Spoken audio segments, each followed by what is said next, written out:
evening, everyone. Welcome to our MPC Online Bible Study. I am Matthew. I'm the lead and teaching pastor here at Mansfield Pentecostal Church, where every Tuesday we have our thought to think about, a question to ponder, and a text to study as we do our Bible study. As I say quite often, why not do this study in the context of a life group or small group and discuss the questions in your group, and that way I believe you get much more out of our time together. Now, you remember that last week we were starting a new Bible study series titled Journeying Through the Hebrew Bible. And what I'm going to be doing over these next few weeks, in fact, this may even take a few months to get through, is I'm going to be taking us through the individual books of the Hebrew Bible, so what we sometimes call the Old Testament. And I'm going to be looking at what an outline of the Bible, or outline of each of those books, what's the main content, and what are the lessons that we can learn for us as Christians as we apply them into our as we apply the message of these books into our lives. Now, you may remember that last week what we started to do was we started to look at the big story of the Hebrew Bible, and the reason I want to do that is I wanted us to see the grand narrative of the Hebrew Bible, and then look at how the various books of the Hebrew Bible fit into that narrative, so that when we're reading the Bible, when we're reading the individual books of the Bible, we can get an idea, a picture of where it fits into the grand story of the Old Testament. And last week, you'll also remember, and we started in part one, and today what we're going to do, we're going to look at the remaining four parts. But you also remember that last week we looked at the importance of the Hebrew Bible, because were it not for the Old Testament, we would have no understanding of who Jesus was. It gives us the historical background to Jesus. I mentioned last week that the Hebrew Bible is the literary framework of the New Testament, and that there are over 295 references in the New Testament that go back to the Old Testament. So we need to know our Old Testaments to make sense of the New Testament.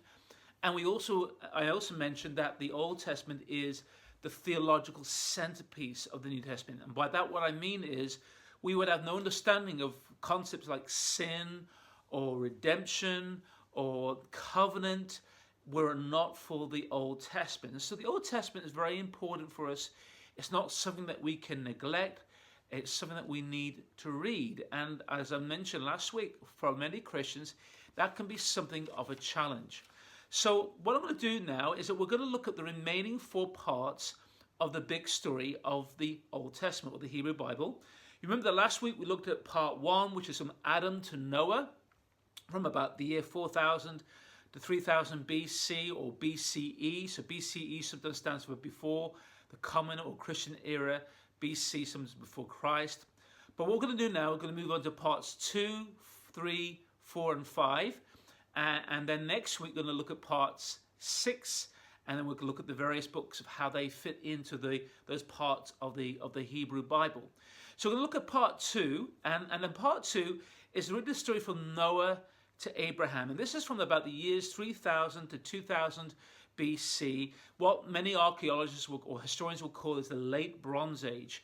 And so this was the time in history where people were starting to develop technology. They were mixing tin and copper to make bronze. And so that was the new technology of that age. And what you'll find is that during this era of history, the events that happened here, which were just after the flood, after Noah's flood, really coincide well with the description of what we see happening in the scriptures at this time. Now, what I'm going to do now is I'm going to show you a map of what we call the ancient Near East. Now, the reason I'm showing you this map now and not earlier is because if the flood was a global event, which I think it was, then actually a lot of the geography of the world that we see today will be very different to what it is now. There are some people who think the flood was a local event, but I personally think it was a global event, and so the world was very different before the flood to what it is now. And as we look at this map of what we call the ancient Near East, the main events of the Old Testament are going to play out in this part of the world. The ancient Near East is what geographers call is the Fertile Crescent. So it starts from the River Nile in Egypt. It goes then up through modern-day Israel, and then it moves south and southeast through a group of rivers or through a region of the world called Mesopotamia. So Meso means between, Potamia means rivers. So it's between the rivers, it's between the Euphrates River and the Tigris River, and then it kind of ends near the Persian Gulf. And so this region is called the Fertile Crescent because it is well-traveled part of the world. The ground is fertile, it's good for growing and grazing. And so we will see that to the north of this region of the ancient Near East, we have a region of mountains called the Zagros Mountains and the Caucasus and Mount Ararat. To the south, we've got the Arabian Desert. To the west, we have the Mediterranean, and to the east, we have the Persian Sea. And I want you to notice that the nation of Israel, or the land of Israel, or Canaan as it was originally known, was placed at a very strategic point. It's known as the crossroads of the world. You had to go through Canaan to get access to Africa, or to get access to, if you're traveling to Africa, to Asia, or to Europe. And so it really is the crossroads of the world. And it's in this part of the world that the main events of the Old Testament are going to unfold. And so after the flood, God makes a covenant with Noah and the animals, and he's going to say that he's not going to flood or destroy the earth like he did before. And he commissions Noah, just as he had commissioned Adam and Eve, to fill the earth, to subdue it, to be fruitful, to multiply, to spread throughout the earth. Fortunately, Noah's descendants disobey God. They don't do as God commanded. Instead, they settled in the plains of Shinar, which is the land of Babylon, or modern-day Iraq. Disobeying God and wanting to make a name for themselves, they said, let us build a city for ourselves, let's build a tower so it reaches to the heavens so we can make a name for ourselves. And God understood the potential of the human race to do a lot of things under one language, and so God confused the peoples of that time with various languages, and they were dispersed into the various people groups and languages, which is why we get different racial groups of people, because if you have a large population that are confused with different languages, they will then break off into separate groups, and then what you'll find is that the genetic traits of that smaller group of people will become more pronounced. And so the story of Genesis accounts for why it is that we have different languages, why we have different races of people. And yet we see that in spite of all of this, and God, started again by flooding the earth and Noah and his descendants giving the inhabitants of the earth a second chance, we see that God's plan of salvation is still going to continue through one of Noah's sons called Shem, who would later become the ancestor of a man called Terah, who would be the father of a man called Abraham, through whom God is going to fulfill his purpose.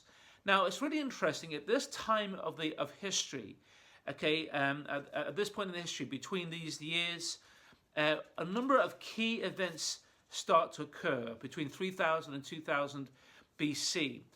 The Mesopotamia, or the ancient Near East, is sometimes known as the cradle of civilization. And so a lot of the oldest civilizations, like the Akkadians, like the Sumerians, they find their historical roots in this part of the world. As well as that, it was this time of history where the old kingdom of Egypt was birthed. And we start to get hieroglyphic writings amongst the Egyptians. The peoples of Mesopotamia would write in cuneiform language. And so we have writing, we have language, we have expression. All these are starting to develop at this time, and the human race is starting to make use of bronze technology. So that gives us the context of this time in history. And the thing that we can learn from this era of history, from Noah to Abraham, is that God dispersed the nations so that people would seek after him, and that God does care about the different people groups and the different linguistic groups all across the world. They are his idea.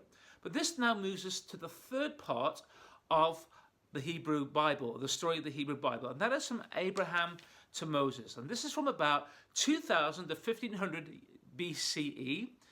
And after the nations have been dispersed, as part of God's redemptive plan, God finds a family in the land of Ur, of the Chaldeans, the city called Ur of Chaldeans, which is near modern-day Kuwait.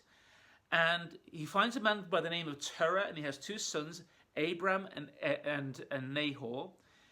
And Terah moves his family to a place called Haran, and he dies. And when he is there, he calls Abram to leave his home and to leave the comforts of the life that he had known and go to the land that he would later show him. After some time, Abram and his wife Sarah and his nephew Lot eventually arrive in the land of Canaan. And in the land of Canaan, God reveals himself again to Abram, and God promises to give him land and descendants who will inherit this land, so that through Abraham's descendants, God's plan of salvation can work itself out to redeem the rest of humanity. Now, at this point, I'm going to show you a map of the land of Canaan, or what we sometimes know as the land of Israel. And I want you to notice a few geographic features of this land. Okay, it is about the size of the nation of Wales. It's divided into four parts. On the west coast, you have the coastal plains that stretched which is a stretch of fertile land running along the western Mediterranean, starting at a place called Akko in the north, and gradually getting wider as it goes down to the Philistine coast. Then running through the center of the land of Canaan is a central mountain range. Okay, and this is a range of hills that runs north to south from Mount Hermon, running down all the way down to a place called the Negev in the south of Canaan. Okay, a north-south road runs along the eastern slope of this mountain range. Okay, and it connects cities like Mizpah, Shechem, Shiloh, Bethel, and Jerusalem, Bethlehem, and Hebron. So that's the second feature. The third geographic feature is what we call the Jordan Rift Valley. Okay, so this is a geological feature that starts from Mount Hermon to the north. Okay, and it goes all the way down to the Dead Sea. And in fact, the Dead Sea is the lowest point in the whole of the earth. Okay, so it's hundreds of feet, literally below sea level. And then to the east, the fourth geological feature that's unique to the land of Canaan is what we call the Transjordan Highlands. So from the Rift Valley, the topography rises really quickly, and then you have at the eastern side of the Jordan, you have a large swathe of land which is quite fertile near the Jordan, where you get rain coming in from the Mediterranean, but it soon morphs into the Arabian desert. And so that gives you a picture of the geography of the land, which again the story of the Hebrew Bible unfolds. And as I mentioned before, this land is strategically located. It is the crossroads to the world. There are important trade routes. Okay, you have a trade route called the Way of the Sea and the King's Highway that cross at a place called Megiddo, not far from Nazareth. And it was known as Galilee, and that place was known as Galilee of the Nations, because literally it was a trading route. It was a crossroads where traders would come in from Africa into Asia, from Asia into Europe. They would all cross through this part of the world. And so you see that this land of Israel is strategically located, because it's at this place that the purposes and plans of God are going to outwork, and they're going to have an impact across the whole of the globe. And the world would see the blessing that comes to people living this part of the world who live under the rule of God's kingdom. And the world will also see the curse of what happens when the people choose to disobey God. And so God had promised this land to Abraham and his descendants. The problem was that Abraham couldn't conceive naturally, but miraculously through his wife Sarah, he gave birth to a son called Isaac. Isaac in turn married his wife Rebekah, and they had two children, Esau and Jacob. Jacob became the father of 12 sons, who would later become the 12 tribes of Israel. One of those sons was a man by the name of Joseph, and sadly Joseph was betrayed and sold by his brothers to Egypt as a slave to Egypt. But miraculously, Joseph managed to get promoted from being a prisoner in Egypt, from a slave in the prison in Egypt, to be the prime minister in Egypt. And due to a famine that was happening across the world at that time, Joseph managed to make plans to rescue his family, who were living in Canaan at that time, to settle in the land of Goshen. And so the descendants of Abraham settled in that land for at least 300 years. During that time, they became a fruitful people. They increased in number to a population near, initially when the descendants of Abraham moved, there were about 70 of them, but they soon grew to become a nation of people of nearly 2.5 million people. And so we begin to see the fulfillment of God's promise to Abraham. Now, during this period of time, what were the significant events? Well, at this time, the old kingdom of Babylon started to be established under a king by the name of Hamapai. Okay, and so that was what was happening during this period of time. And the theme that we can learn at this part of the story is that God chooses a certain people to be a blessing to the nations. Now, this leads us to the fourth part, and this time we're looking at the time from Moses to King David, from about 1500 to 1000 BC, what historians call the early Iron Age or the late Bronze Age. And we're going to go back to the land of Egypt, where the descendants of Abraham are, and now a nation of nearly 2.5 million people called the Hebrews or the Israel. And at this time, a new king arrives, a pharaoh comes to power, who does not remember the kindness that Joseph showed in saving the Egyptians from a famine of that time, and he feels threatened by the Hebrews, and so he seeks to oppress the Hebrews. But God sends a deliverer to the Hebrew nation, who we know as Moses. And Moses confronts Pharaoh, and as a result of that confrontation, he leads the children of Israel, or the Hebrews, out of Egypt to take them into the land of Midian, to Mount Sinai, where God would reveal his law to the children of Israel and how they are to live before entering into the land that God had promised to Abraham. There's a bit of a divided opinion as to who was the Pharaoh at this time, at the time when the Israelites were delivered out of Egypt. Some think it was a Pharaoh by the name of Didymos, okay? Others think it was another Pharaoh by the name of Thumotose, okay? But either way, God delivered Israel, the Jewish people, out, or the Hebrew people, should say, out of the hand of Pharaoh, and he brought them to Mount Sinai. And the purpose of this experiment, delivery, should say, was that he wanted to reveal to the Hebrews how he wanted them to live. He says, "I called you out of a nation to be a kingdom of priests, a holy nation who would represent my glory in earth." And so when you come into the promised land and you live by my laws, my decrees, my ways, you'll be the most blessed of peoples in all the earth. And so it was God's intent through the nation of Israel, through the Jewish people, that he would bring, or the Hebrew people should say, he would bring salvation to the whole earth. Unfortunately, Israel rejected God's leadership. And as a result of their continued disobedience, in spite of the miracles that they saw the Lord do in delivering them out of Egypt, that whole generation would die in the wilderness until the next generation would come, who are ready to move into the promised land.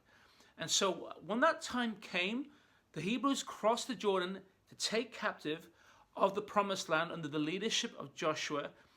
And over the next few hundred years, after they conquered that land, the land of Israel, or the Hebrew people, were led by various judges who were appointed by God at different times to fight off any enemies that were seeking to oppress the 12 tribes of Israel. They were basically a loose confederation of 12 tribes who would occasionally unite under a judge to fight their enemies.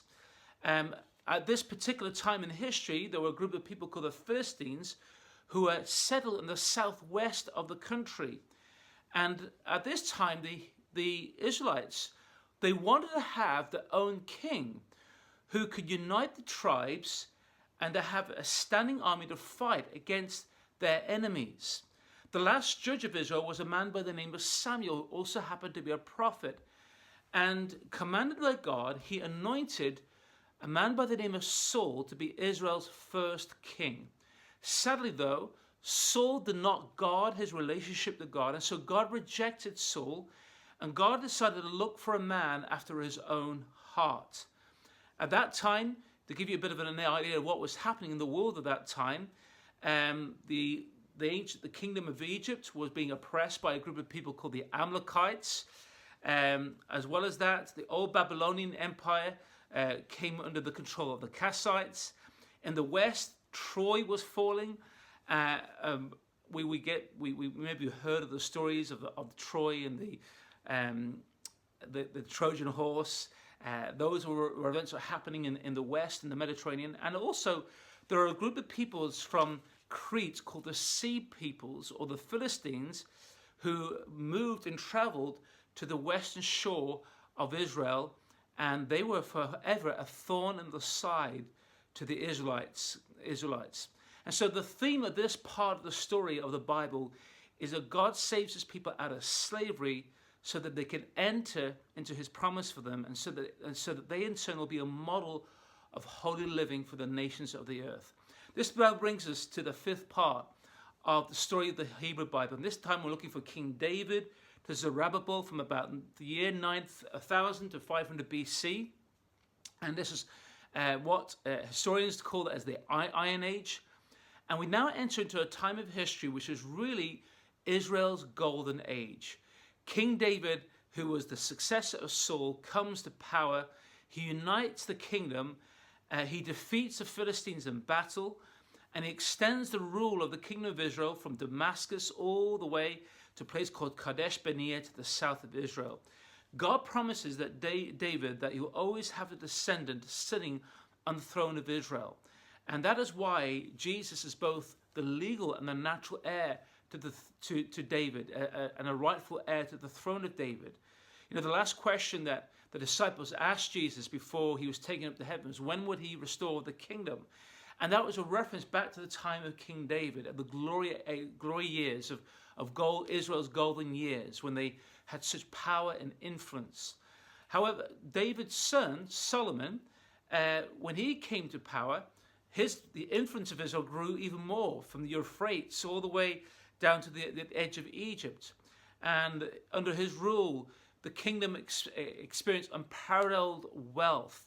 David commissioned Solomon to build a temple unto the Lord, which is what he did. But sadly, Solomon grew cold in his relationship with God. He turned away from God. And as a result of that, 10 of the 12 tribes that were allocated initially to David's throne were given to someone else. And the kingdom of Israel was split into two. We had the northern kingdom of Israel and the southern kingdom of Judah. And so during the reign of Solomon's son Rehoboam, 10 of the 12 tribes were given to a man by the name of Jeroboam, and he led the kingdom of Israel to the north. The capital of that kingdom was called Samaria, and then to the south was the kingdom of Judah, and the capital of that kingdom, of course, was Jerusalem, and the descendants of David would reign on the throne of Jerusalem. And so for the next 200 years, things would actually only get bad to worse for the northern kingdom of Israel.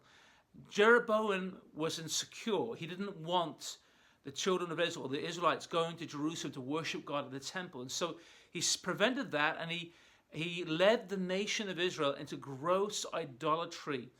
And so what we see over the next 200 years, we see a succession of 19 different kings from 9 separate dynasties who lead the northern kingdom of Israel in a sort of a mixed worship between the worship of the God of Israel and Baal worship, the worship of the gods of that region, of that part of the time. And so God would send prophets like Amos and Hosea and Micah to warn the people to turn back to God. And if they didn't, they would go into exile. Well, just at this time, there was a new kingdom coming to power in the Middle East, known as the Assyrian Empire. And they were growing in power under the reign of a king by the name of Tiglath-Pileser. And then in about the year 722 BC, BC, the Assyrians invaded the land of Israel. They took Samaria captive, which was the capital of Israel, and they exiled all the Israelites and scattered them all across the known Assyrian Empire at that time under the reign of Shalmaneser V of the Assyrians. Some foreigners were forced to move into the land of northern Israel, and some of them married and intermarried with some of the indigenous Israelites who were still there at that time, and they formed a group of people, what we know as the Samaritan race, or the Samaritan peoples, and they're like a hybrid race between foreigners and Israelites. And that's why historically the Jewish people, or the people of Judah to the south, hated the Samaritans, because they saw them as a sort of a half-breed people. So sadly, the northern kingdom of Israel went into exile. The southern kingdom of Judah fared much better than the northern kingdom, because many of the kings of the line of David were demonstrated a greater level of fidelity in their obedience to God. However, after the northern kingdom of Israel fell, the Assyrians initially tried to take Judah as well, but they, under the leadership of Hezekiah, God delivered them. However, like the northern kingdom of Israel, sadly, as the years would pass by, the southern kingdom of Judah would go the same way. And Judah gradually fell into that religious apostasy. They backslid in their relationship to God. Again, God would send prophets to them like Isaiah and Jeremiah to warn them to turn back to God. During this time, the Syrian Empire had demised, and then now a new empire had come back. It used to be that it was an old Babylonian Empire, but now a new Babylonian Empire was coming to power. Firstly, under the reign of a king by the name of Nabopolassar in 612 BC. But then his son, Nebuchadnezzar II, came to power, and he extended his rule all across the ancient Near East at that time. And during this time, he conquered Judah, and he conquered Jerusalem. And the king of Jerusalem at that time was a king by the name of Jehoiachin. Nebuchadnezzar took him into exile, back to Babylon, and then he appointed Jehoiachin's uncle called Zedekiah to be king, and Zedekiah was to be a vassal king to Nebuchadnezzar. But about 11 years afterwards, Zedekiah also rebelled against Nebuchadnezzar, and this time Nebuchadnezzar had enough, and in about 587 BC, he came to Jerusalem. He captured Zedekiah. He killed all his sons before him, after which he plucked out his eyes. He was really bad, I know. He destroyed the whole city of Jerusalem, and he destroyed the temple. Now, what we can learn from this time of the history of the Hebrew Bible is that God's promises of blessing and influence are conditional upon obedience, and walking away from God will eventually lead to captivity. And so as we look at this survey of the story of the Hebrew Bible in these four parts, we're looking at the large brushstrokes of the Old Testament. We've seen that God disperses the nations throughout the earth so that people would seek after him, that he cares about the ethnic group and the language groups. But however, from these peoples, he chose a certain people to be a blessing to the nations, the children of Israel. He brought them out of slavery to enter into the promise that he had for them, so that they will be a model of holy living to the rest of the world. And of this we saw that as part of the covenant that God made with this people, that he promised that they would be blessed more than any other nation on the earth if they obeyed his laws and decrees, but they would go into captivity if they disobeyed him. And that's what they did. They disobeyed God, they walked away from God, and the result was that God brought them into captivity. Now, what we're going to do next week, guys, we're going to look at the sixth part of the big story of the Hebrew Bible, and then we're going to look at the various books of the Old Testament and see how they fit into the story of the Hebrew Bible. And then we're going to look at the individual books of the Old Testament one by one. Guys, that's our thought to think about. Thank you very much for listening. You've listened to me for a whole half hour. That's amazing. The question to ponder is this: what might you say to someone who feels envious that God should choose Israel of all the nations of the earth? So what might you say to someone who feels envious that God should choose Israel out of all the nations of the world to be a blessing to the nations. And a text to study, I'd like you to read Deuteronomy chapter 28. And as you read that text, I want you to answer this question. From what you've learned tonight, in what ways were the blessings and curses that God gave to Israel fulfilled? So from what you've learned tonight, in what way were the blessings and curses that God gave to Israel fulfilled? Why did this happen? Guys, hope you got something out of that tonight. Hey, listen, have a great rest of the evening. Looking forward to seeing you over the weekend. God bless you all.